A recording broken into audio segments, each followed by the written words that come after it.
la bienvenida a todos los que están vía online y los que están acá también en el auditorio, con todas las ganas de aprender este día. Tenemos bastantes expectativas con todo lo que vamos a ver el día de hoy.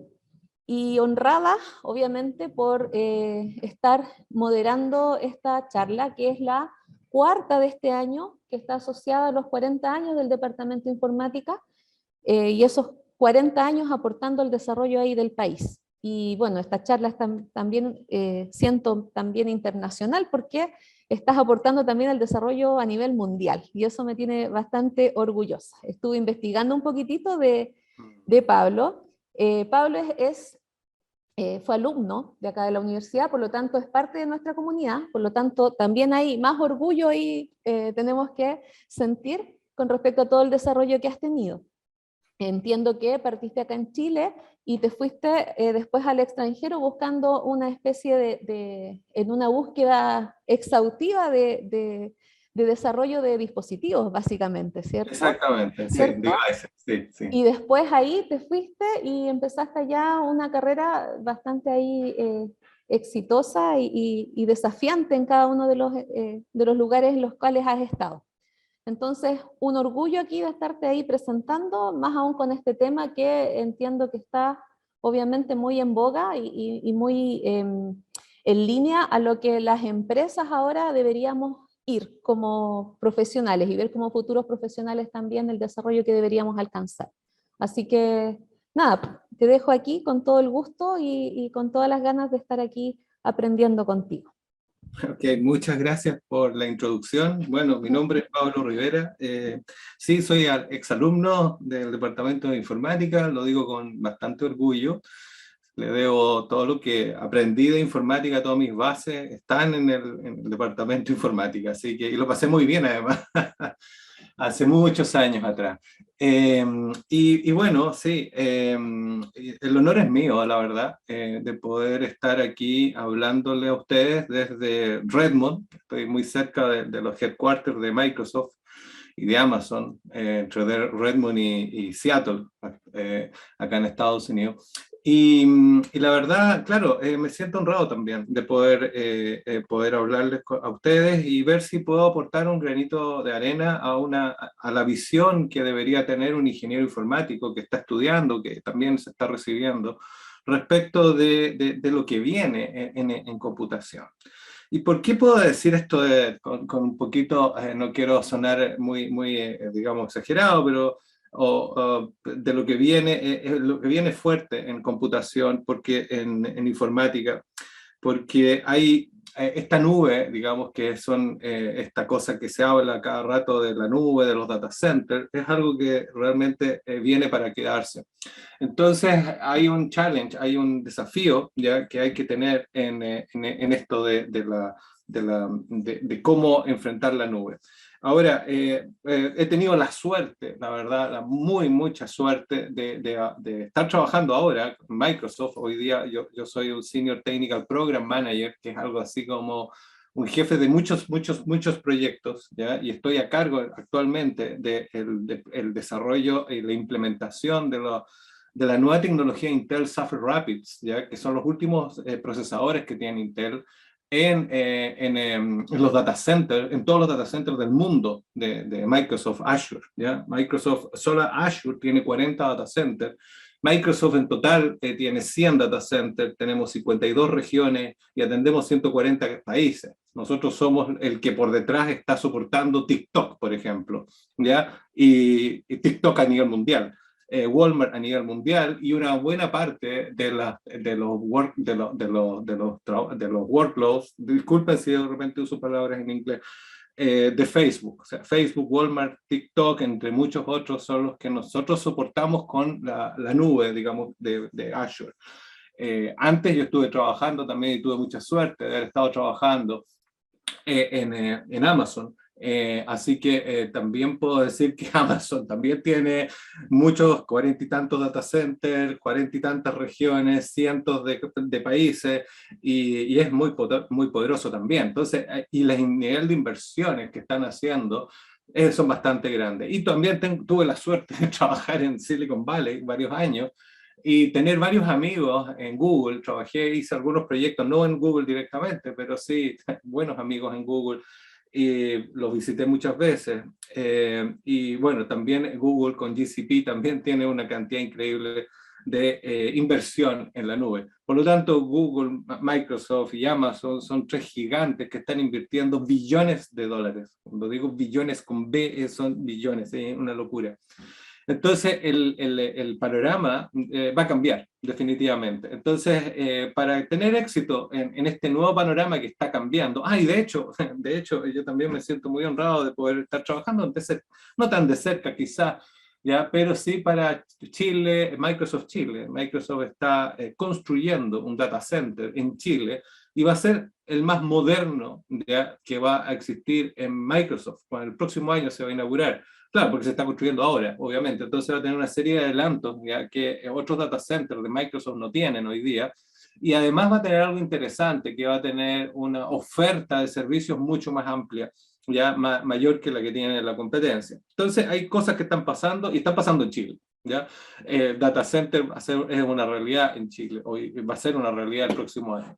Entonces, lo que yo quiero es explicar un poco eso. Entonces, ¿cuáles son las actuales competencias? Y puse la malla, el plan de estudios de la USACH, del Departamento de Informática. Ahí ven cálculo 1, 2, estructuras de datos, diseño, teoría de computación, base de datos avanzada, método de optimización, bla, bla, bla, bla. Todas esas cosas. Esas son competencias, o sea, son cosas que hay que saber, ¿ya?, para poder ser un ingeniero certificado, ¿ya? Y la pregunta es, bueno, ¿estarán bien toda esta malla, todo este montón de información, estos ramos, estas asignaturas que nosotros tenemos que tomar? ¿Estarán bien o no? Entonces, en este nuevo contexto, la verdad es que sí, están bien, ¿ya? Entonces, ¿qué es, ya, lo que no está bien? ¿O qué es lo que, dónde uno tiene que preocuparse, ya? Uno tiene que preocuparse es en el enfoque, ¿ya? El enfoque. ¿Y qué es el enfoque?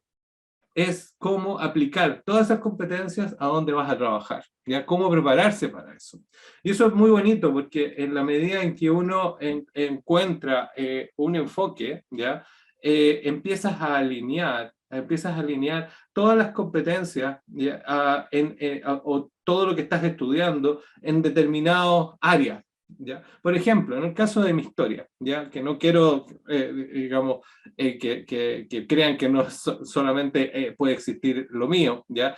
Pero en el caso mío, yo partí desarrollando sistemas, ¿ya?, los sistemas de las autopistas, la autopista central, Vespucio Norte, un pedacito de Vespucio Sur, ¿ya? Las desarrollamos en un equipo con 25 ingenieros de desarrollo de software al principio de los 2000, o sea, un montón de años atrás. O sea, cada vez que pasan ustedes por un pórtico de Vespucio Norte, autopista central, o Vespucio Sur, hay un software que está atrás corriendo, capturando las transacciones, y ese software fue diseñado en Chile, 100%. O sea, 100, por cuando digo 100%, es 100%. No, el software que había en esa época era de uno que se había construido en Australia y que no funcionó. Y hay otro que se había construido en Estados Unidos, ya para una carretera en Toronto, y que funcionaba bajo ciertas condiciones muy específicas que no tenían nada que ver con las de Chile. Las condiciones de Chile en las autopistas son interoperables, o sea, tú con el mismo tag puedes pasar por distintas autopistas. Y eso es algo nuevo, es increíble, pero la verdad es bastante nuevo, ya era en esa época bastante nuevo, y tuvimos que crear una solución de hardware y software. Entonces ahí aparece el hardware, entre medio. Digo, ¿y qué pasó aquí? Porque no solamente todo se puede resolver con software. Entonces ahí me empecé a interesar en el hardware, en cómo hacer que los dispositivos conversen con los data centers. Entonces me empecé a alinear. A eso voy, ese es el enfoque. Me empecé a como enfocar a, bueno, cómo es que funciona un device. Entonces, por suerte, en algunos cursos de hardware, yo tuve 1 o 2 cursos, me acuerdo, de hardware, que todavía me acuerdo de ellos, teleproceso, y había uno que se llamaba hardware, creo, o algo así. Bueno, todavía me acuerdo del laboratorio, el hardware y todas esas cosas. Bueno, empecé efectivamente a meter un poco más en eso. Y nos fue tan bien, ¿ya? Y también quiero decirlo como chileno también, nos fue tan bien en la implementación de esos sistemas, que los australianos nos llamaron para la implementación de una nueva carretera en Melbourne. O sea, una implementación de una carretera de varios billones de dólares. Creo que el proyecto era 2 o 3 billones de dólares, toda la carretera. Y los sistemas eran alrededor de 60 millones o 70 millones de dólares. Y competimos contra empresas súper grandes, y la verdad es que ganamos, ¿ya? Y el team con el cual yo estaba trabajando se fue bueno, nos fuimos todos a Melbourne, Australia, a instalar los sistemas. Y lo instalamos y funcionaron bastante bien. De hecho, terminamos un poco antes. Y hicimos una joint venture con otras empresas, una empresa de hardware, ya Capsch, ya que es de Austria, Suecia, en esa época Austria. Tenían operaciones en esos dos países en Europa, y a una gran empresa se interesó en nosotros, ya que se llamaba SAP. Todavía se escucha SAP como el ERP, ¿ya? Y ellos se interesaron en el diseño que nosotros hicimos, ¿ya? Y cómo se conectaba, digamos, con los dispositivos. Entonces, SAP sacó una vertical específica para autopistas, ¿ya? Basado en nuestro diseño, y se desarrolló en España. Entonces, eso fue bien bonito porque además nuestro diseño del software permitió diseñar software todavía más escalable. Entonces ahí me empecé a preguntar, bueno, no solamente el hardware, el device que va en el auto, ¿ya? Y las cámaras que sacan las fotos son importantes. También es importante poder escalar en el data center. Entonces se me ocurrió armar mi propia empresa acá en Chile, ¿ya? Después que volví de Australia, de Canadá y de España, estuve varios años trabajando por allá, se me ocurrió armar una empresa, Mining Tag, ¿ya? Que con mucho orgullo digo que la pudimos armar porque creamos un device, ¿ya? Un device, el mismo device de los autos, lo pusimos en las palas que hay, esas gigantes que levantan, sacan mineral en Chuquicamata, en los Andes, ¿ya? Tú pones ese device, y ese device, cuando la uña se rompe, ¿ya? El device deja de transmitir y se detecta antes de que entre el chancador primario, el pedazo de uña de la tala. Bueno, una cosa muy, muy específica de la minería, pero al final innovamos, ¿ya? Y con la ayuda de Codelco, naturalmente, porque ellos nos pasaron la pala gigante, ¿ya? Que hay en El Salvador. Es una locura eso. Y bueno, al final hicimos una empresa, y la empresa, bueno, yo después me retiré porque quería saber cómo crear un device desde cero, ¿ya? Entonces tuve la oportunidad de participar en una empresa pequeñita de Research and Development en Silicon Valley, que estaba trabajando en un device para mejorar el proceso de fabricación de los microchips. Entonces ese device tenía que capturar ciertos datos en tiempo real, yo desarrollé, junto con otros buenos ingenieros, desarrollamos el software, ¿ya? Que corre en un Odroid. Entonces esa fue la primera experiencia mía de trabajar con un SoC, digamos que es un pequeño System on a Chip que tiene una CPU, un octa-core, ya procesamiento paralelo, trabajando en C++, ese tipo de cosas más o menos, y recibiendo datos en una interfaz digital. Entonces eso es enfoque, porque continué como en la misma línea. Después de que terminamos eso, seguí enfocado, digamos, buscando devices, buscando implementar devices en un data center, y tomé un trabajo en la costa este de Estados Unidos, ¿ya? Que tiene 2 data centers que administran las autopistas, ¿ya? Básicamente de Washington DC hasta Carolina del Sur. Ya con 40 autopistas con pase libre, si alguien ha ido, con pase, con tolling, perdón, con Easy Pass. Y si alguien ha ido a Estados Unidos en la costa, desde realmente el Easy Pass, parte desde South Carolina hasta Maryland. Entonces, ahí me llamaron para implementar un refresh del data center, ¿ya? Para adaptarse a protegerse mejor para los ciberataques que habían desde fuera de Estados Unidos. Entonces, porque había toda una ola de protección de cybersecurity en Estados Unidos, y pasaba mucho por adaptar devices. Las mismas cámaras son devices que están muy desprotegidos para DDoS, attacks y ese tipo de cosas. Entonces trabajamos obviamente con un equipo re grande de ingenieros, pero yo estaba a cargo de 2 data centers. Entonces ahí aprendí a cómo escalar, porque son millones de transacciones diarias, mira, no son las de Santiago de Chile, son como un montón de ciudades. Estaba Washington DC metido adentro, digamos, estaba Charlotte, hay muchas ciudades grandes, grandes, ya, metidas adentro, y estamos conectados con Nueva York también. Entonces, que también tiene EasyPass, y todo tenía EasyPass, así que si alguna vez pasan por en Estados Unidos por alguna carretera y dice EasyPass, ¿ya? Ahí estuve yo, y hay sistemas, y esos sistemas están conectados a data centers, en los cuales el team mío, digamos, trabajó fuerte en la implementación. Todavía están corriendo los sistemas, en teoría, pero no pueden parar nunca. Entonces, eso fue Data Center conectado a devices. Ese es el enfoque, ¿ya? Y finalmente yo quería saber cómo los devices podían ser un poquito más inteligentes, y me fui a Amazon, a Alexa, a los devices que tú les hablas, ¿ya? A implementar las Alexa, ¿ya? El Voice Enable en los devices, en los Echo Show devices, y en Fire TV. Y tuve la suerte de implementarlo en México, Brasil y Australia, ¿ya?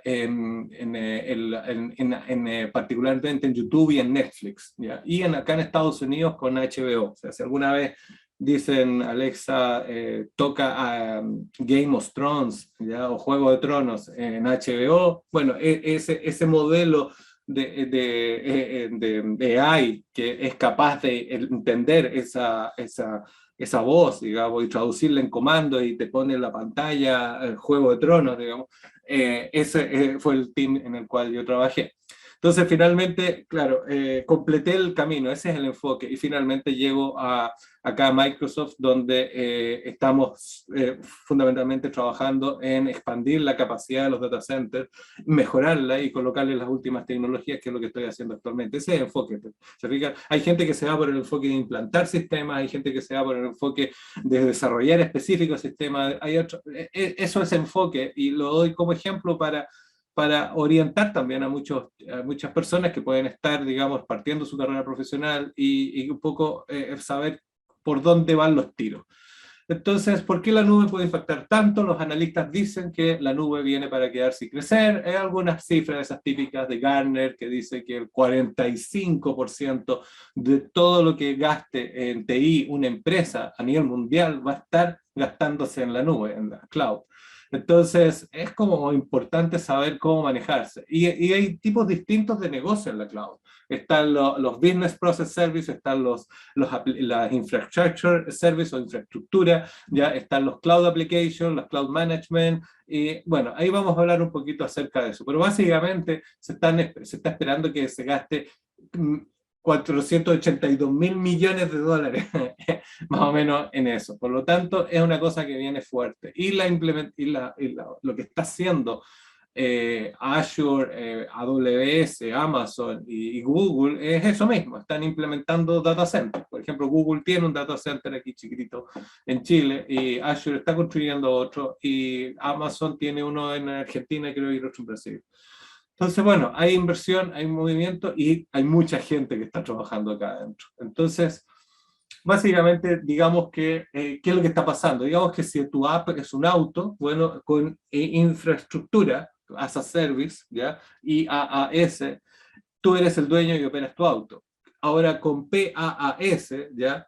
Es la plataforma como servicio, puedes arrendar un auto, o cortar código y crear apps bien innovadoras en poco tiempo, y créanme que es verdad, en poco tiempo. O sea, yo he visto con mis propios ojos, ya hay desarrolladores, bueno, con ciertos skills, pero no muchos años de skills, que son capaces de crear una app en el celular que permita, no sé, seleccionar canciones y tocar canciones como Spotify, una app en el celular, ¿ya? En un día, ¿ya? Y elegir canciones de un repertorio grande de canciones, una base de datos externa, y escalar esa aplicación. O sea, se pueden hacer cosas, no cosas súper sofisticadas, pero sí se pueden hacer cosas rápidas. Y eso es muy bueno para ir creando y haciendo DevOps sobre la marcha. Después voy a explicar un poco acerca de eso. Finalmente, SaaS, que es Service as a Service, que es como tomar el taxi. Entonces, ¿cómo se traduce eso en mi futuro del día a día? es que vas a tener que enfrentarte a escenarios nuevos, no el típico escenario de desarrollo de una aplicación para algo, sino que métete adentro de la nube a desarrollar, o migra o cambia ya sistemas, es la típica que está pasando. Por ejemplo, hay importantes bancos, ya uno que empieza con B y termina con I en Chile, ya que están migrando a la nube, ya, y están migrando todas las aplicaciones, o sea, es heavy. Y ese trabajo de migración involucra a cientos de ingenieros, y hay muy pocos ingenieros con las competencias para entender el problema que significa llevar un sistema que está corriendo en un data center en huérfanos 870, todavía me acuerdo, ¿ya? A llevarlo a la nube, ¿ya? A la nube que podrá ser un data center en Santiago de Chile, pero replicado en otro en, no sé, en Buenos Aires o en Río de Janeiro o acá en Redmond. Entonces, esas competencias de cómo llevar aplicaciones, datos, middleware, sistemas operativos, virtualización, servidores, ya sea en infraestructura, en plataforma o en servicios, esas competencias son súper relevantes y son súper bien pagadas, o sea, realmente bien pagadas. Entonces, migrar a la nube tiene que ver con lidiar, o sea, con deal, meterse dentro de este tipo de servicios, de situaciones, ¿ya? Y hay que tener las skills para poder batallar con estas situaciones. Cómo migrar aplicaciones que están actualmente y llevarlas a la nube y llevarlas a plataforma o a service o simplemente a infraestructura. ¿Cómo hacerlo? No es tan simple, la verdad. Aunque digamos en todos los que estamos trabajando en la cloud que es simple, la verdad es que hay ciertas cosas que hay que considerar.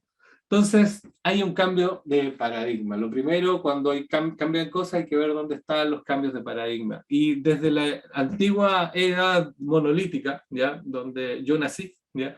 Se migró después a servicios, donde yo también trabajamos en esos sistemas de la autopista, trabajamos con un poco de monolítico con servicios.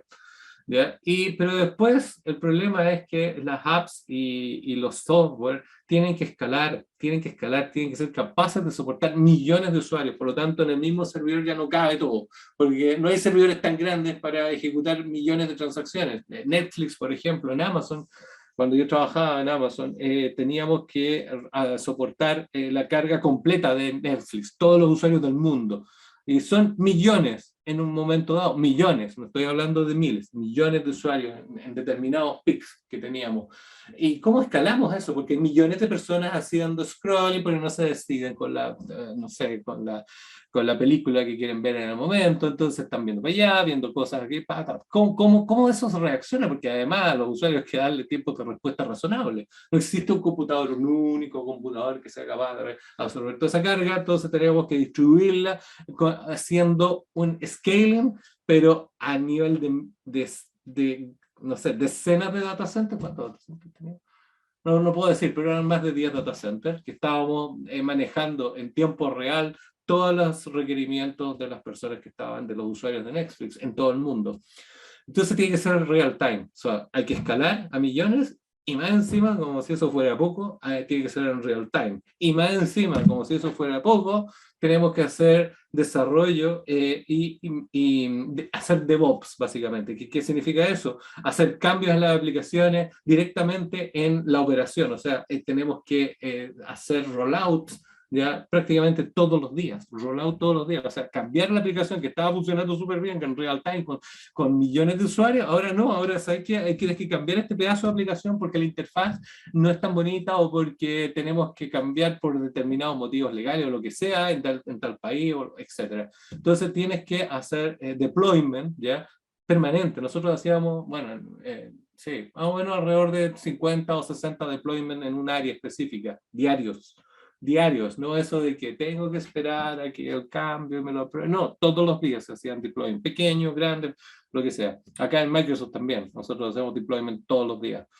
Entonces, eso hay un cambio de paradigma, o sea, uno se volvería loco, así como, ¿cómo? Si antes nos demorábamos 6 meses en tener un sistema y ahora hay que hacer deployment todos los días. Lo mismo, hay cambios de paradigma, ahora la infraestructura es como un servicio, o sea, ya no tienes que ir a comprar hardware, sino que haces clic literalmente y seleccionas cuántas CPUs quieres. Esa cuestión era una locura hace años. Hoy día puede parecer algo súper normal, pero eso cambia el paradigma de cómo estás trabajando, ¿ya? Plataformas as a service, lo mismo, es un poquito más arriba, tienes servicios que ya están disponibles, tú quieres ejecutar un workload de AI, ¿ya? Y quieres entrenar, bueno, tú ya tienes ciertos entrenadores AI, por así decirlo, ya disponibles en la nube. Por lo tanto, tienes que saber usarlo. No se te ocurra empezar a programar from the scratch, a ver cómo sería una red neuronal. No se puede. Tienes que usarlo, ¿ya? Ahora, ¿qué es lo que pasa? Tienes que ser capaz de entender las limitaciones que tiene cada una de estas cosas, ya que estoy explicando, el IaaS, el PaaS, los microservices, los serverless, para poder mejorarlos, ¿ya? Y hacer tus propios cambios que hagan la diferencia en tu trabajo. Pero tienes que saber desde ahí proyectarte, desde los microservices, desde el serverless, desde la plataforma, desde del IaaS, de infrastructure. Entonces, el cambio permanente de DevOps es algo que está también para quedarse. Y bueno, Google tiene cosas maravillosas también en serverless, en microservices, en DevOps y plataforma. Es realmente bueno, igual que bueno, nosotros también en Microsoft y Amazon también. No quiero hacer propaganda a nadie especial, sino que quiero decir que están disponibles ya, para todos, digamos, para todos los que los usen. Entonces, básicamente ese es el cambio de paradigma y ahora resulta que aparece algo que está sonando bastante, que es serverless. ¿Cómo es eso? ¿Cómo no hay servidor? Sí, sí hay servidores. Lo que pasa es que uno no lo ve. Yo tengo los servidores por detrás y yo los encapsulo. Ustedes no los van a ver nunca. Yo como Azure, Data Center, o como Amazon AWS, tenemos los servidores, no es que no existan. Lo que pasa es que ustedes solamente ven un nivel de extracción. Entonces, todos estos data centers y esta nube al final es un nivel de abstracción que está por arriba, ¿ya? Del hardware mismo físico, ¿ya? Entonces, ¿y por qué es necesario eso? Porque obviamente te hacemos la vida más fácil. Entonces ya no tienes que preocuparte del sistema operativo, de nada de lo que tienes por atrás, solamente tienes que preocuparte de tener una función, un pedacito de código que flota ya en alguna parte que no te preocupa dónde, pero sabes que hay un nivel de servicio. Y que cuando llegue un evento, ¡pum!, se va a activar ese pedacito de código, ¿ya? Y va a ejecutar algo, ¿ya? Entonces, esa es la manera de pensar el desarrollo de sistemas, ¿ya? Básicamente quería explicar el tema de serverless porque como de repente la gente se confunde, como no hay servidores y hay servidores, y sirve para eso. Por ejemplo, todo lo que es la comunicación de los devices, de los devices de Amazon, ¿ya? Los Echo Show, las Alexas, corriendo los Fire TV, todo eso funciona con serverless. Cada vez que uno hace clic o cada vez que uno dice Alexa, muéstrame, no sé, o toca esta canción, o lo que sea, ¿ya? Eso es un evento, ¿ya? Que gatilla una función que flota en un servidor, ¿ya? Que es un serverless, ¿ya? Una función, ¿ya? Y esa función tira un mensaje a otra cosa. ¿Cuál es esa otra cosa? Un microservice. Entonces, ahora empieza el tema de los microservices, que son básicamente escenarios en los cuales se hace una arquitectura orientada a eventos, ¿ya? Que permite la escalabilidad a millones de usuarios en tiempo real. ¿Se acuerdan lo que les dije, lo del tiempo real y millones de usuarios? Entonces podemos hacer real-time streaming processing, estamos recibiendo data permanente, o podemos hacer time-based streaming processing, o podemos hacer apps que permitan, por ejemplo, hay una cosa en la cual he estado más o menos casi por hobby metido, que es recibir información de varios stocks, exchanges, ¿ya? De cryptocurrency, de Binance, de Coinbase, por ejemplo, y recibir las transacciones que se hacen todos los días desde esos exchanges, que son en en Bitcoin, ayer hubo 4 millones de transacciones. 4 millones, ¿ya? En un día, ¿qué es? Y en esos en tres exchanges, o dos exchanges, en Coinbase y en Binance. 4 millones de transacciones. Y los procesos que estábamos corriendo atrás, que no tienen nada que ver con Microsoft, esto es una bola loca, que es por el lado. Los procesos que estábamos corriendo son procesos que detectan ciertos patrones para alimentar modelos de AI, básicamente, ¿ya? Y para identificar patrones de compra, venta y cosas como esas, ya relacionados con finance. Entonces, eso es real-time streaming, realmente, ¿ya? ¿Y cómo hacerlo? ¿Ya? La verdad, con un único computador no se puede, sino que tú tienes que crear pequeños microservices que permitan, ¿ya? Ejecutar specific jobs, ¿ya? En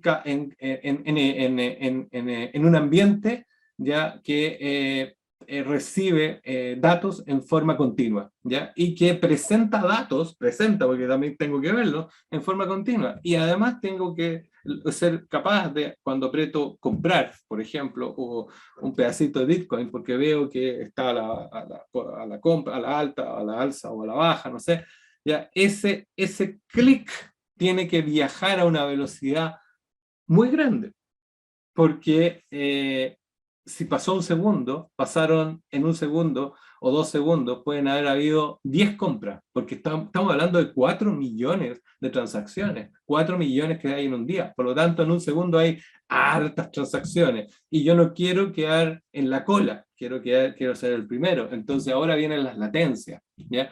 ¿Y cómo se manejan las latencias? Bueno, eso también es parte de este real time, ¿ya? Processing. Entonces, estos son los escenarios de serverless, y tenemos serverless, tenemos corriendo ciertos serverless para hacer eso. Ahora, es muy bonito diseñar así, porque diseña, ¿ya?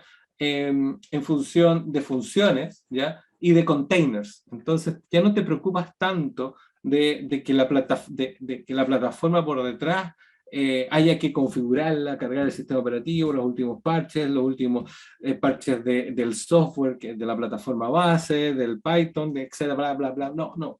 Ahora tenemos que solamente preocuparnos de hacer un código y elegir el mejor lenguaje para el código. Por ejemplo, ciertas operaciones funcionan muy bien en Python, entonces se hace un microservice de Python, un container con Python, pero otras pueden funcionar bien con Java directo, o JavaScript, o, bueno, pum, pum, se van eligiendo los software y se desarrollan los microservices y se orquestan entre ellos, bueno, con Kubernetes, que es bastante bueno, pero hay otros orquestadores también, ¿ya? Y puedes, usar, por ejemplo, ya Kafka, ¿ya? Para Kafka, que es otro software, digamos, que es parte de esta oferta de servicio, ¿ya? Que permite registrar y buscar en forma demasiado rápida en bases de datos que ya no son relacionales, sino que son log, básicamente. Ya no hay base de datos, ya no hay log, que son registros en texto, ya, y después en binario interno, ya, colocar información y ejecutar búsquedas en forma realmente rápida. Entonces, como que cambia la cosa. ¿Dónde está la base de datos? No hay base de datos, ¿ya? Hay un log. ¿Cómo es eso? Bueno, porque la información llega tan en real time, tan en streaming, no tiene sentido colocarla en una base de datos, en una base de datos tradicional, en un Oracle, ¿no? Ya no tiene mucho sentido. Hay que colocarla en non-SQL o en logs. Realmente, el otro día hablando con un ingeniero de Netflix, bueno, el otro día, hace más de un año, cuando estaba en Amazon, ellos me decían que son una empresa que crea logs, ¿ya? Y que de repente hace streaming de películas, pero su foco es solamente crear logs, porque lo único que hacen es manejar streaming de cosas que están pasando en tiempo real para dar un servicio a los clientes. Entonces, es como viene bien entretenido el cambio de paradigma. Hacer logs, las bases de datos que uno pensaba que era lo máximo, ya no son tan lo máximo, el NoSQL es lo que viene, Cosmos, DB, ese tipo de cosas, Cassandra, que son bases de datos que no responden a la estructura lógica y que pueden agarrar lo que venga, básicamente. y que además están distribuidas, ¿ya? Entonces, la consistencia ya no es tan consistente, no es tan perfecta entre distintas bases de datos, ¿ya? Porque en Netflix tenemos usuarios que están en distintas partes del mundo, y teníamos, ya estoy, realmente estoy aquí con la locura en Netflix. Y bueno, y pasan esas cosas, digamos, de que tienes que tener bases de datos súper distribuidas, pedazos de datos en distintos lugares, y tienes que saber administrarlo, y para eso tienes que saber ocupar los servicios y las aplicaciones y las plataformas que están ya hechas para eso, ¿ya? Los Kafka, los Mantis, ese tipo de cosas. Entonces, ese es el cambio de paradigma, y por eso esta slide que la saqué de Azure un poco habla de eso, de soluciones, cosas ya medias hechas, ¿ya? Que se basan sobre servicios, que son funciones, apps, ya, API management, que cuando tienes muchas apps y van cambiando las API, ya tú tienes que mantener una gestión de API, porque hay APIs que vienen por todas partes, ¿ya?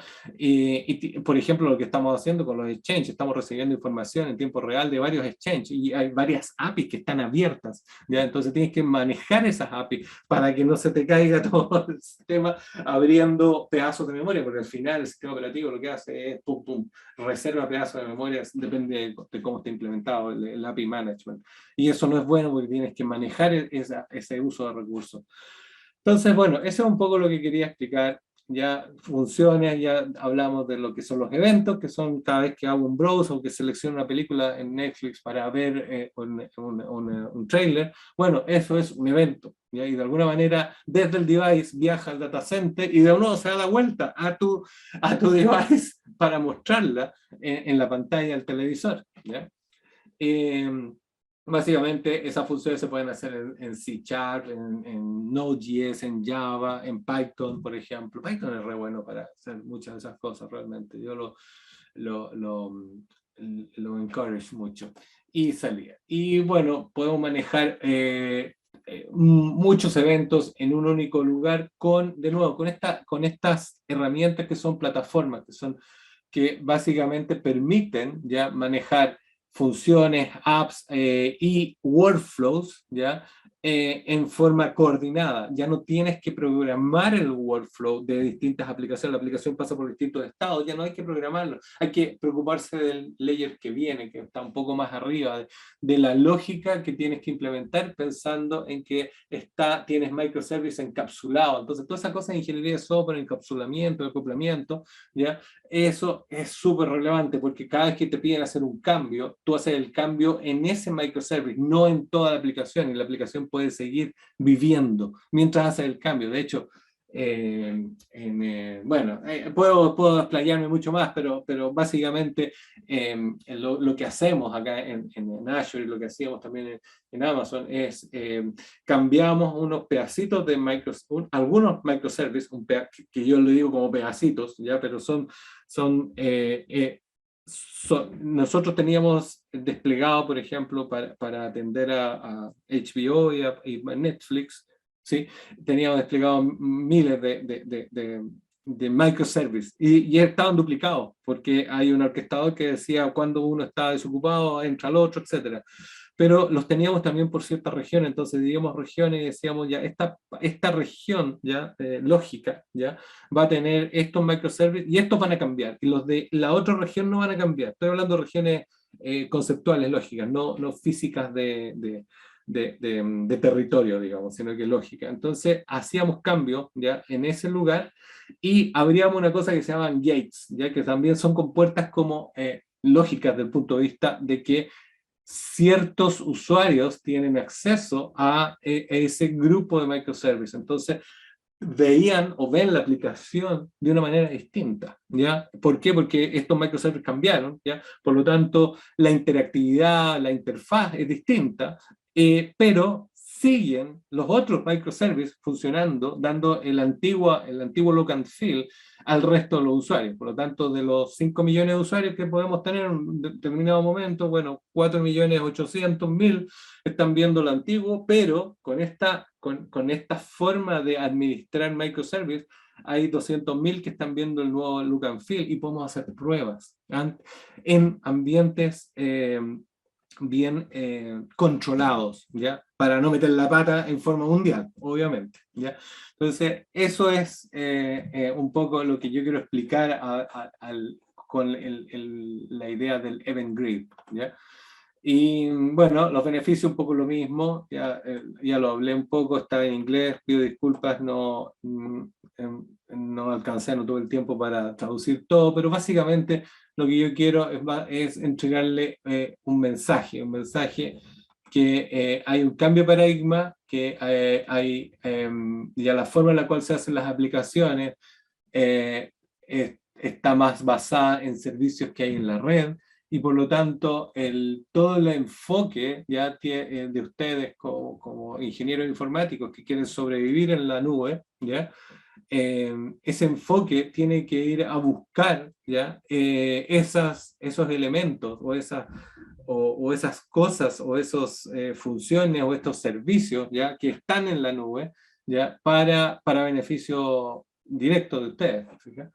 Eh, y esa es la forma en la cual, bueno, esos son algunos de nuestros clientes. Esa es la forma en la cual está funcionando el mercado hoy día. O sea, si ustedes quieren hacer una app, ya hay mucha gente que le gusta el emprendimiento, a mí también, yo lo encuentro genial. Ya, si ustedes quieren hacer una app, tienen que pensar que la app tiene que ser capaz de crecer, por lo tanto no hay que hacerla para que acepte 100 usuarios, sino que para que acepte toda Latinoamérica, ¿ya? Y toda Latinoamérica pueden ser, no sé, 20 millones de usuarios, y deben haber 500.000 en línea. Entonces, por lo tanto, ¿cómo hacer el app para que escale? Claro, no puedes pensar que el día 1 vaya a tener 500.000 usuarios o 100.000 usuarios en línea, conectados. Ya eso es más que lo que tiene, no sé, un banco en Chile grande. Sino que, de hecho, un banco grande en Chile tiene como 5 transacciones por segundo cuando está en el peak, que es como, wow, si toda la gente conectada, los cajeros y todo. Y eso todavía es poco para soportar una app grande.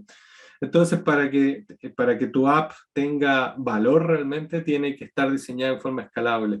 Por lo tanto, y si tú quieres que una persona que invierta, ¿ya? Invierta investor, ¿ya? Que invierta en tu app o en tu desarrollo, tú tienes que de alguna forma demostrar que tu app está diseñada para poder crecer, ¿ya? Acá en Seattle he tenido la oportunidad de indirectamente saber cómo funciona un poco eh, Paul Allen, digamos, la fundación Paul Allen. Paul Allen fue el socio de Bill Gates y tiene una fundación que está muy al lado de la otra fundación que es Bill and Melinda Gates. Pero Paul Allen tiene una fundación para promover el desarrollo de startups y el entrepreneurship. Y hay incubadoras. Claro, y lo que se pregunta es, una de las primeras preguntas de los inversores, hay mucha plata, en todo caso, millones de dólares, pues si tú tienes una buena idea, puedes empezar a desarrollar. Pero, ¿cómo está desarrollada el app? No puedes desarrollar una app a lo antiguo. O sea, tiene que ser escalable y tiene que ser fácil de mantener, ¿ya? Entonces, esos cambios, ¿ya? Esas cosas que no se ven directamente en el app, porque cuando tú ves una app, qué linda, aprietas y eso se ve bonito. No, tu app además por detrás tiene que tener el soporte para poder escalar. Entonces, básicamente, lo que quiero decir con todo esto es, se acabó, sí, estamos en la última, es este cambio de paradigma desde lo monolítico a lo fluido, que está pasando demasiado rápido, ¿ya? Y que inevitablemente, de una forma u otra, a ustedes les va a tocar en algún momento. Entonces, ¿por qué no mejor ya preocuparse desde el inicio, desde ahora, ya a generar estas competencias? Los cursos en AWS, en Microsoft Azure, en Google, prácticamente hay muchos cursos gratis, ¿ya? Es cosa de meterse nomás. Y la verdad digo eso, ¿eh? Cosa de meterse. O sea, yo he visto gente con cero conocimiento, cero estudios de ingeniería informática, ha hecho cosas realmente interesantes. Entonces, los paradigmas cambian, la accesibilidad a estas herramientas es súper grande. Por lo tanto, eso es lo que yo quería mostrarles desde mi punto de vista. Yo sé que hay otros puntos de vista que son también entretenidos de conversar, pero creo que sí, creo que esto es algo que está cambiando el landscape completo de la informática a nivel mundial, ¿ya? Y desde ese punto de vista, bueno, si he logrado al menos generarle un nivel de inquietud o ansiedad positiva a algunos de ustedes, yo me doy por satisfecho. Y bueno, ahora solamente me queda para recibir consultas o alguna interacción que ustedes quieran en los últimos minutos. Creo que eso es lo que tenía para ustedes hoy día. Muchas gracias, Pablo. No sé si es que hay alguna consulta como para poder plantearla a mano alzada ahí, por audio o a través del texto.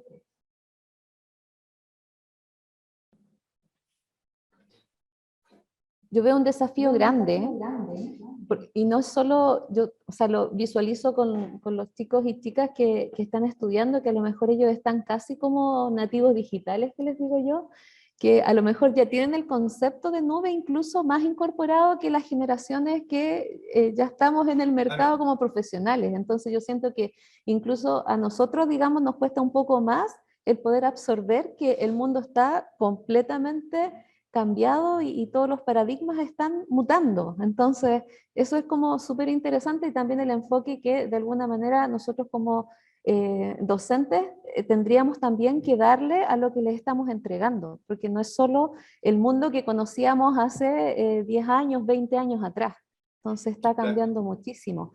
Yo estaba también ahí mirando que, ¿cuáles crees tú que podrían ser los puntos como más claves referidos al conocimiento que se debería tener como para poder entrar en esta nube de buena forma, en el sentido de que, no sé, yo visualizo así como a grosso modo temas de arquitectura. La arquitectura cambia completamente, ¿cierto? Totalmente. Temas de análisis de datos, hay una cantidad de datos disponibles que es un área por la cual podrían perfectamente irse todos los alumnos, alumnas o futuros egresados, egresadas, Claro que sí. trabajando con nube. ¿Qué otras áreas tú ves que pueden verse súper bien desarrolladas?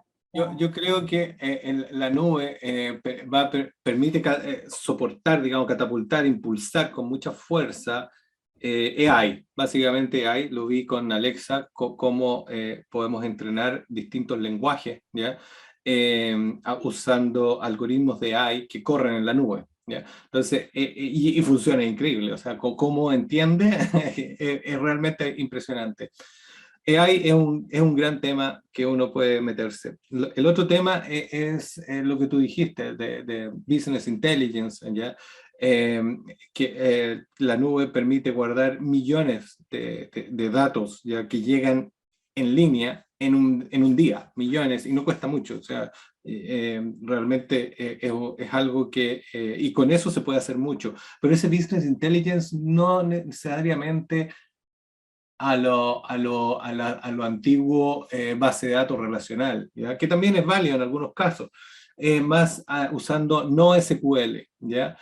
Base de datos no relacionales, ¿ya? Donde metes mucha información, ¿ya? Distinta, con distintos largos tamaños, formatos, etcétera, y que herramientas, digamos, como Cosmos DB o otras, digamos, son capaces de darte las herramientas para navegar ahí. Entonces, ese Business Intelligence ya, también con estas herramientas y el AI son cosas increíblemente poderosas.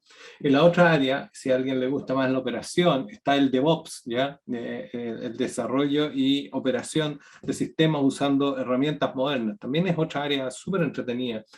Yo diría que esos son como áreas como bien atractivas. Y en forma transversal, digamos, yo hablaría de lenguajes que son muy dóciles, muy buenos para trabajar en estas áreas. Por ejemplo, Python es como fantástico, digamos. De hecho, Guido Van Rossum, que es el creador de Python, trabaja en 3 edificios más allá, digamos, en Microsoft directamente, junto con nosotros. ¿Ya? Y es el tipo que realmente creó Python, ¿ya? La autoridad mundial, digamos, el dictador benevolente de la comunidad de Python. Mark Rusinovich, que es otro gran ingeniero también, si alguien ha leído algunos libros de ciencia ficción y nuevas cosas raras que están pasando con AI también. Entonces, yo diría eso, inteligencia de datos, pero con base de datos no relacionales y AI son cosas que realmente van muy fuerte y con una base de lenguajes y herramientas que te permitan desarrollar en forma muy rápida. Eso yo diría, básicamente, Machine Learning, sí, eso. ¿Dudas? ¿Consultas? ¿Desventajas, Paula? Oh, Yo me acuerdo, no sé, este mes fue o el mes anterior que AWS estuvo abajo y dejó, pero todo el uy. mundo, Bueno, y Facebook estuvo claro, abajo como 2 días, se cayeron todos los datacenters de Facebook a nivel mundial. Sí, bueno, hay ciertas desventajas. La desventaja principal que no hay mucha gente que sepa manejar todas estas cosas. Entonces, uno se pone muy dependiente de algunas personas, ¿ya?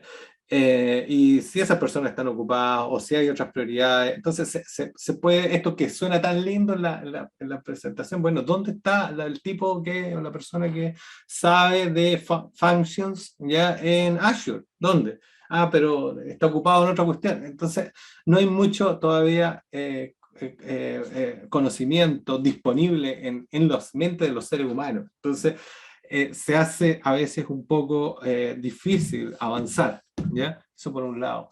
Ahora, si tú entras a trabajar a una empresa como Microsoft o AWS o GCP o Google, ¿ya? Son súper mega grandes. Entonces, claro, trabajan 1000 personas o 2000 personas en determinadas áreas, ¿ya?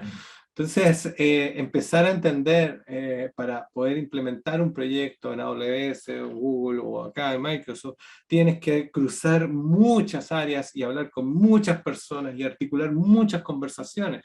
Entonces, eso plantea un challenge, un desafío para nosotros con los informáticos, que yo particularmente me considero no una persona muy buena en esas cosas de hablar. De hecho, yo estudié informática, pero no quería hablar con nadie.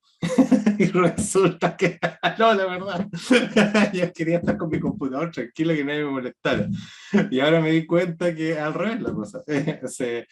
Tienes que hablar, tienes que comunicar, tienes que ser un buen comunicador. Entonces eso es una desventaja para nosotros, digamos. O sea, para gente como yo, digamos. Ya hay gente mucho mejor en informática que yo para hablar. Pero bueno, he tratado de mejorar mi skills de bla bla, pero básicamente cuesta, eso es una gran como desventaja para nosotros, porque hay que hablar con mucha gente para articular que estas cosas funcionen bien. Ya no puedes estar solito trabajando, básicamente. las habilidades blandas al final, o Chuta, las llamadas ahí son habilidades súper. blandas que son las más poderosas al final. Sí, realmente la habilidad blanda, pucha, son sumamente relevantes y eso es un llamado para básicamente las mujeres tienen más habilidades blandas, yo diría que los hombres en general en porcentaje. Y ellas pueden navegar bastante bien en estos ambientes donde hay que articular muchas personas, muchas voluntades, aunar voluntades para trabajar en determinados proyectos grandes, ¿cierto? Y en un ambiente muy con mucha incertidumbre, porque nadie conoce en detalle todo cómo funciona y cómo funciona bien. Entonces hay incertidumbre en el ambiente de trabajo. Ahora me meto dentro de un Microsoft, de un Amazon o de Google. ¿Ya? Entonces tienes que acostumbrarte a navegar en incertidumbre, en ambientes de incertidumbre, ¿ya? Porque nadie conoce todo. Y como nadie conoce todo, entonces, ¿será así? Puede ser, avancemos igual, ¿te fijas? Entonces, esos ambientes de incertidumbre con mucha comunicación son una desventaja para algunos tipos de personas. Sí, para nuestros ahí cerebros un poco cuadrados en los cuales estamos. Uy, sí, sí, el cuadradismo del informático a veces no es bueno. Sí. Ahí Sí. Carlos está levantando la mano. Hola, sí, buenos días, Pablo, Lilian. Bueno, soy Carlos Ocio, presidente de la Asociación de Informáticos del Departamento de Ingeniería Informática. Estoy trabajando aquí en la universidad en este momento. Y bueno, también escuchando a Pablo, que ha sido un aporte impresionante para todos los egresados, para todos los estudiantes también, ¿cierto? Su experiencia y la forma en que ha construido todo su forma de enfocar, ¿cierto? Ya aprovechando su explicación, su misma carrera profesional. Y también a través de esta charla nos entrega una serie de antecedentes de cómo nosotros tenemos que enfrentar un poco también nuestras actividades en temas de las actividades, de las habilidades blandas, que ha sido justamente también yo estudié informática por lo mismo, porque quería estar ahí siempre al lado del computador y al final la historia demuestra que no es siempre así. Así que a Pablo agradecer mucho toda su entrega que nos ha hecho con esta información tan relevante y a los estudiantes invitarlos a poner alta atención en esta, porque esto va a ser lo que va a ocurrir más adelante aquí en Chile. O sea, tarde o temprano igual vamos a estar todos arriba de la nube, como dicen. Así que invitarlo. Agradecido, Pablo. Solamente una inquietud en Python. Yo hice Python, fue un lenguaje muy entretenido, un curso de capacitación ahí, pero nunca me imaginé que pudiese realizar tantas transacciones, o sea, pudiera yo utilizarlo para analizar millones de transacciones en un archivo secuencial, digamos, como lo decíamos los ochenteros, ¿cierto? Sí, el secuencial. Un archivo secuencial es absolutamente impresentable en las clases de estructura de archivos, ¿cierto? Tenían que ser de largo fijo Claro. y ojalá bajo una base de datos relacional. Así Claro. que todavía estamos en esa etapa del cambio de paradigma, ¿cierto? De que ahora lo que hay que hacer es trabajar con archivos secuenciales. Pero eso, si me puedes contar un poquito acerca de Python en cuanto Sí, claro, no, a cómo encantado. realiza esa actividad tan rápido. Sí, sí, bueno, Muchas gracias. Pandas, sí, sí. Gracias, Carlos, sí, súper bien. No, mira, el Python solo, claro, no es muy útil, pero si lo usas con unas librerías, por ejemplo, Pandas, ¿ya? Y hay otras más, hay varias más, digamos, que permiten manejo de datos más sofisticados. Python se pone increíblemente bueno, digamos, para hacer este tipo de manejo de datos con con archivos, digamos, totalmente desordenados, ¿ya? Entonces tienes que ubicar la librería correspondiente y idealmente encapsularlo en un container, ya usando Kubernetes, posiblemente en un pod, tiras el Python, tu aplicación Python, un pod, lo encapsulas con un Kubernetes y después lo conectas tal vez con un Kafka o algo así. Y el Kafka es el que te tira los logs y el Python puede, a través de ciertas librerías con Kafka, no me acuerdo el nombre en este momento, ya, pero es usando unas librerías, tú puedes recuperar información, buscar información, jugar con información. De hecho, ayer vi cómo, yo no lo hice, pero vi cómo se cargábamos un archivo el día anterior de 4 millones de registros ya de transacciones de Bitcoin no sé, serán 5 minutos menos tal vez en memoria y se podían jugar y se podían hacer cosas, digamos, bastante sofisticadas, se podían hacer unos gráficos, no, unas cosas increíbles. Entonces el juego, la gracia del Python es las librerías.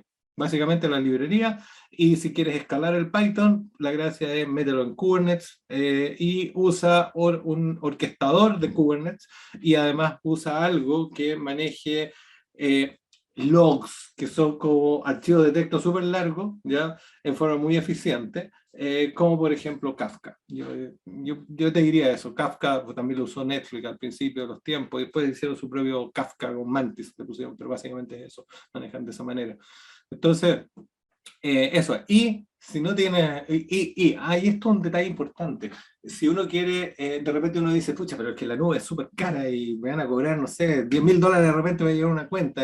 No, mira, tú puedes implementar eso mismo y hacer tu propia nubecita, ¿ya? Y eso es re bonito, pero es como tema para otra charla, de cómo hacer tu propia nube en tu casa, ¿ya? Entonces puedes comprarte, no sé, 5, 6 o 7, 10 Odroids, ¿ya? Hay otro tipo de Raspberry Pis o cosas así, ¿ya? Ahora subió mucho de precio Raspberry, pero los Odroids, te puedes comprar varios Odroids, los pones, ya los conectas entre sí como si fuera un rack, ¿ya? Y instalas el Kafka, instalas herramientas que están en la nube, que son de disponibilidad gratuita, y te haces tu propia nube, ¿ya? Y realmente funciona, ¿ya? Puede funcionar, puedes recibir 1.000.000 de transacciones al día en 4 o 5 otros y que te salieron, no sé, $500 en total o algo así. Entonces, se puede armar tu propia nubecita, ¿ya? Y eso es bonito, te permite, después que lo tienes hecho, lo puedes migrar a Azure o a GCP, a Google o a Amazon en forma súper fácil, porque ya están hechos los containers, entonces te sube los containers. De hecho, Google tiene cositas bien entretenidas para facilitar eso mismo. Entonces, la respuesta es Python solo no, con librerías y con plataformas para soportar eso. Si no tienes, o si te asusta un poco los precios de las nubes, puedes hacerte tu propia nubecita con eso mismo y funciona. Muchas gracias, Pablo. Muy agradecido. No, encantado de poder conversar con ustedes. Sí. Gracias, Carlos. Tenemos una última consulta, está levantando la mano Nicole, y hay una consulta en el chat, y con eso estaríamos terminando. Nicole. Ok, yep. Hola, ¿qué tal? Uy, creo que justo vi el perro ladrar. Me presento, soy Nicole Martín, egresada del DIM hace poquitito, de hecho defendí el año pasado. Y desde entonces hasta ahora yo me desempeñé como analista funcional y hoy en día soy Data Project Manager. ¿Y por qué doy todo este como contexto? No solo para aires de ego, para que se entienda, más que nada porque tengo una consulta quizás del otro tipo, no tanto del tipo técnico. Si bien en mi trabajo me piden tener el conocimiento técnico de cómo funciona todo esto, entender cómo funciona cada una de las nubes, yo en particular trabajo con GCP, pero al final las nubes cambian los nombres, ¿no? La forma de trabajar es muy similar. Yo nunca he metido, por ejemplo, mano en código ni nada de eso. Creo que yo sí me voy harto por el lado de las habilidades blandas, del manejo en el equipo, de poder entender las tecnologías, ver cuando alguien de mi equipo está complicado con algo, tratar de poder facilitarle lo necesario, etcétera. Pero por lo mismo mi pregunta es, ¿cómo crees tú de que podríamos armar un learning path o hay un caminito como para poder llegar? Por decirte algo, si alguno de los chicos o yo incluso estoy interesada en llegar a una empresa tan grande como Microsoft, porque yo entendería que en base a tu experiencia viene como contracción, de estar como creando, de estar innovando, de estar vendiendo de cierta forma como lo que tú creaste para poder llegar a algo así. Pero ¿hay alguna otra forma o tú crees que ese es como el cómo está funcionando la fórmula del éxito hoy en día o quizás alguna recomendación de quizás, porque incluso en mi área que es data, Big Data es es nuevo. De hecho, yo me atrevería a decir que lo que hago yo hoy en día, a pesar de que le coloquen Big Data, es un tema como más comercial, pero falta todavía mucho por aprender porque es muy nuevo, entonces no sé ahí si tienes alguna recomendación, alguna quizá insumo al cual podamos acceder para poder aprender más o algo así. No, ni un problema. Gracias por la pregunta, Nicole. Es totalmente válida y es súper importante. Súper importante. Mira, las empresas grandes, los Microsoft, primero que nada, tú puedes, sí, seguro, tú puedes llegar a trabajar en un Amazon, Microsoft, en Google, ¿ya? Definitivamente. Solamente tienes que orientar el enfoque nuevamente, ¿ya?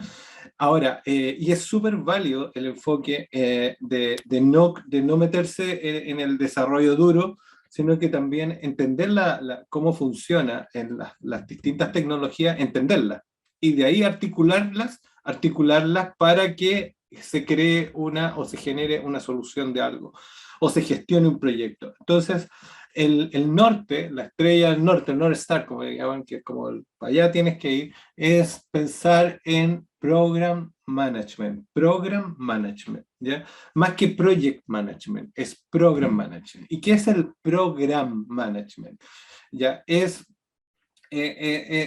un rol, ¿ya? Un Program Manager es un rol de una persona que es capaz de manejar muchos proyectos en paralelo, ¿ya? Cruzando muchas unidades organizacionales, ¿ya? Entonces, la gracia, digamos, de ese path de profesional, ¿ya? Es que tienes que tener habilidades blandas. Yo soy Program Manager, por ejemplo, y tienes que tener esas habilidades blandas y tienes que cultivarlas y desarrollarlas, pero a la vez, o sea, tienes que tener la capacidad de influir, ¿ya? Y eso es lo más difícil, sin tener autoridad. ¿Ya? Yo no tengo gente a mi cargo, ¿ya? No me reportan a mí, yo no soy el manager de 100 personas, pero trabajo dentro de un equipo y tengo que articular más de 500 personas, por ejemplo, ¿ya? Para implementar, o en Amazon teníamos que hacer rollout en 3 países, entonces teníamos 1000 personas en distintos países haciendo cosas. Entonces, esa articulación de muchas personas distintas en distintas partes de la organización, ¿ya? Ejecutando cosas diferentes, pero que en su conjunto resuelven o hacen un programa exitoso, un proyecto exitoso, es una competencia súper necesaria que Microsoft, Google y Amazon y todos están buscando, ¿ya? O sea, un buen program manager es realmente súper valioso, tan valioso como un súper buen desarrollador en Python, por ejemplo, ¿ya? Entonces, ¿cuál es el path? El path para eso. Hay un PMBOK que se llama, ¿ya? Que es una serie de buenas prácticas, ¿ya? Para hacer gestión de proyectos. Entonces, lo primero que te recomendaría sería estudiar eso, gestión de proyectos, pero sacar un certificado de PMM, que se llama Project Management, ¿ya? Y ahí te van a enseñar cosas como el scope, te lo tengo que decir en inglés, pero en español no, la verdad me demoro en traducir. El scope, schedule, cost, quality, communication, risk, ¿ya? Stakeholders management, que es el manejo de la gente que está relacionada con el proyecto, ¿ya? El manejo del riesgo, como dije, el manejo de los recursos, el manejo de la supply chain, por ejemplo. Entonces tienes que conocer cómo articular todas esas áreas, ¿ya? Cómo manejar el riesgo, cómo identificar el riesgo, cómo analizar la probabilidad del impacto, cómo prioritize, digamos, el riesgo en función de los objetivos de la empresa, cómo responder, cómo mitigar, ese tipo de cosas tienes que manejarlas, articularlas. Entonces tienes que empezar a primero tratar de sacar un postítulo, o bien tan simple como un certificado de PMM, ¿ya? Y tomar roles de program manager, de más de un proyecto, ¿ya? Donde tengas que cruzar muchas unidades organizacionales diferentes. Ese es el path, ¿ya? Y luego saber postular por ejemplo, a Microsoft o a Google o a Amazon de la manera que ellos esperan recibir las postulaciones, que es un tema importante. Yo les puedo ayudar bastante en eso, ¿eh? O sea, no, yo creo que sé bastante de cómo es el proceso de postulación. He estado en procesos como postulante y también como persona que hace el interview, digamos. De hecho, ahora tengo un par de interviews la próxima semana de gente para Program Manager. Entonces, podemos generar una nueva conversación acerca de cómo prepararse para interviews en estas empresas grandes, ¿ya? Y cómo prepararse con harto tiempo, cómo hacer el pack, ¿ya? Porque hay cositas que, sí, es buena idea. O sea, cuenten conmigo para eso. Eso puede ser otra charla entretenida. Eso. Perfecto, muchas gracias. De hecho, me quedo más tranquila porque justo estoy haciendo un curso de preparación para PPP. Bien. Sí, Así súper bien. que, y solo la última duda para no alargarlo más, cuando tú dices así como el saber postular a esto, ¿también incluye junior o algún grado de seniority como para empezar a pensar a postular Ya, buen punto. Mira, en Microsoft tenemos, y en Amazon también teníamos, gente que entraba como internship, como recién salidos de la universidad, ¿ya? En roles en el camino, en el path de Program Manager, ¿ya? Y tenemos gente muy joven, ¿ya? O lo que pasa es que hay muchos niveles de Program Manager, 1, 2, 3, 4, hasta el 10, entonces, y tú vas transitando por esos niveles, así que puedes entrar, no se necesita ser super senior para el cuento, se necesita haber sido expuesto, y ese es el tema, ¿ya? Por eso tenemos que, es el tema para otra charla, haber sido expuesto a situaciones en las cuales tengas que articular muchos stakeholders distintos, muchas personas, digamos, en distintas áreas de la organización. Ese es el requisito, tener el background de PMM ¿ya? Y de PMP, pero también tener la exposición, haberse expuesto a situaciones, digamos, grandes, digamos, con muchos stakeholders, muchas cosas. Entonces son dos cosas. ¿Se puede joven? Sí se puede. Respuesta corta, sí. ¿Cómo postular? Es un poco más difícil cuando uno no está en Estados Unidos, ¿ya? Pero yo les puedo ayudar. Yo encantado de poder ayudar, de verdad que sí. Se agradece. Muchas gracias. De hecho, mencionaste algunos otros perfiles, ¿cierto? Dentro de la respuesta que diste, había una consulta en el chat que indicaba, aparte de informáticos, que pueden estar en el equipo, ¿qué otro tipo de profesionales podrían estar en este equipo entonces? O que están, Bueno, porque yo me imagino que la experiencia sí. está. Sí, básicamente yo diría, bueno, hay varios tipos de profesionales. Vamos viendo, a ver si... esta es la pregunta del DevOps, ¿cierto? En un equipo de DevOps, para que logre su objetivo. Ya, en los equipos de DevOps generalmente lo que tienen son gente, los desarrolladores directamente.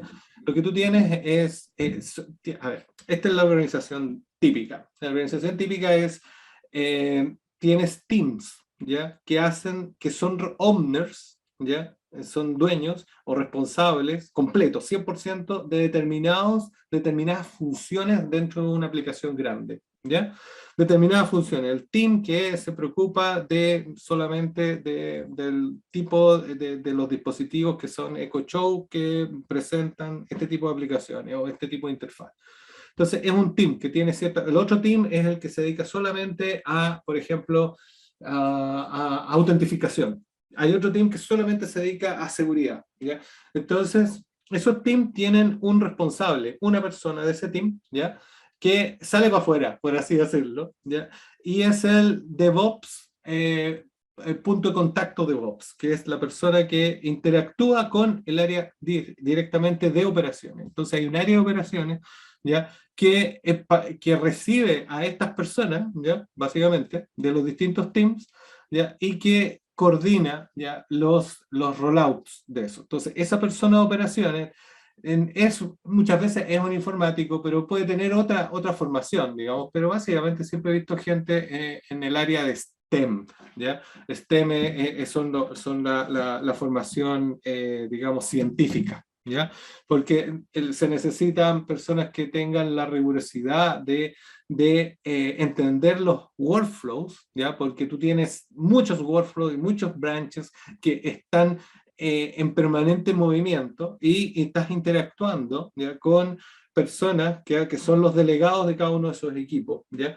Y cada equipo hace Scrum, ¿ya? Y tiene su Canvas, y tiene cosas que están en progreso, y eso se actualiza directamente a través de ciertos sistemas que tenemos atrás, digamos, los Atlassian son súper buenos, tienen una suite de sistemas bastante buenos, pero también tenemos en Azure otras cosas, en Amazon tienen otros, pero al final son sistemas que están permanentemente manteniendo los workflows actualizados. Entonces, tú tienes los desarrolladores, tú tienes los operadores de sistemas, ¿ya? Y tú tienes los jefes de proyecto y los program managers. Los program managers son los que están manejando el programa a nivel global, ¿ya? Y en ese perfil de program manager es súper abierto, ¿ya? Yo he visto buenos program managers que son psicólogos. Tal vez uno de los mejores que yo conozco es psicólogo, Ya, entonces, la verdad, si tú me preguntas qué perfil, qué profesión, podría llegar a ser un psicólogo que haya sido expuesto naturalmente a este tipo de desafíos y que obviamente, como hay que articular voluntades, comunicación, ese tipo de cosas, a veces las personas con mayores capacidades blandas son las que tienen el mejor desempeño, yo diría. Así que la respuesta es súper amplia. De cualquier cosa cualquier profesión ya puede aplicar.